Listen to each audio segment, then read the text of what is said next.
Beyond the established fashion circuit of Paris, New York, Milan and London, smaller fashion weeks across the world are making their voices heard. In Madrid, the event is held just outside the capital, and it's by no means limited to Spanish designers. This year, lingerie label Andrès Sarda opens proceedings with an homage to the French Revolution. We are living through difficult, strange times. And by including this revolutionary theme in our collection, we wanted to offer our own version of a new French revolution. It's a very sexy revolution. Yes, all of our suppliers are European, and the lace is from Calais. The French Revolution as seen through a Spanish filter. It's all about protest, military action, and also the decadence of the ruling class. It's the first time I'm walking. As you can see, I'm not tall enough to be a model. The French Revolution. I think it's a very unexpected, but also very appropriate theme for a lingerie show. And you yourself represent revolution, and not just a feminine one. You have to.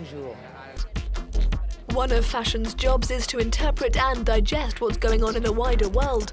Spanish designer Ana Locking takes inspiration from the American civil rights movement of the 60s and 70s, the fight for racial and gender equality.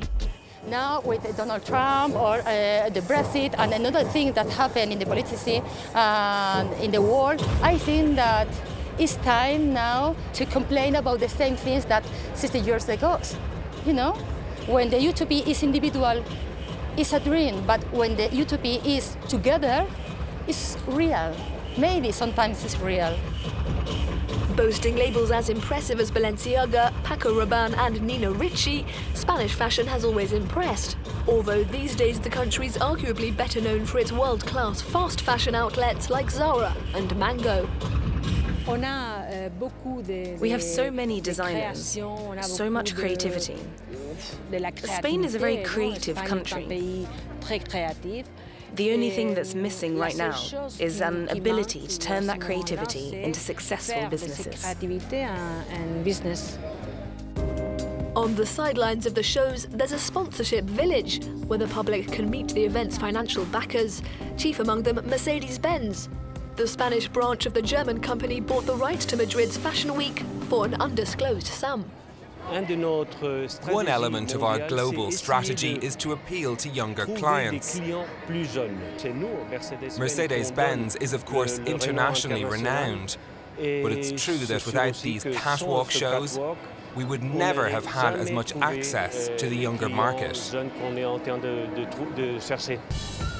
It's a win-win collaboration between Madrid Fashion Week and Mercedes-Benz, but if the village is open to the public, the shows are still exclusive, with guest lists boasting fashion buyers, journalists and of course celebrities. Spanish fashion is the best. It's the most important too. Why? Because of its quality. It doesn't simply seek to make women beautiful. It's extremely good quality too. It's all in the materials and the techniques they use.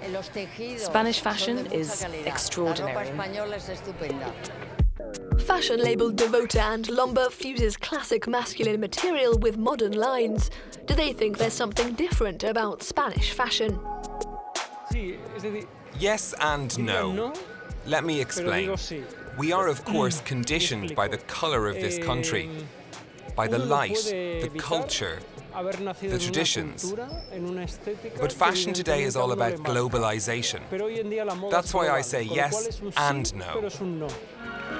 Hanging on these walls are portraits of Bimba Bosé, a model, singer and DJ who passed away in January at the age of 41 after a battle with cancer. Designer Francis Montesinos is using his collection to pay homage to the Spanish icon. Bimba Bosé's sister Lucha Tristancio closed the show. Like any Fashion Week, Madrid's also boasts an off event. Young designer Pepa Salazar is hosting her show at the Matador, a hipster club in the centre of the capital.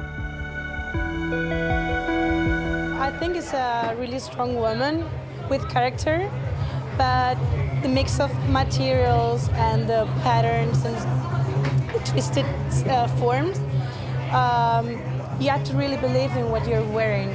It's really like luxury, but in another way.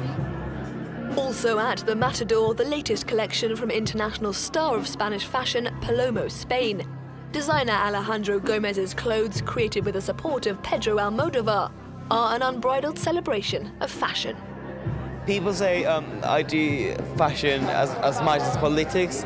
I guess because my mom has been a politician all her life, and I hate politics, but I'm doing it in a different way. I just want to, be here, stand out, and say to the world that this is the new generation, this is us, and we're here to conquer.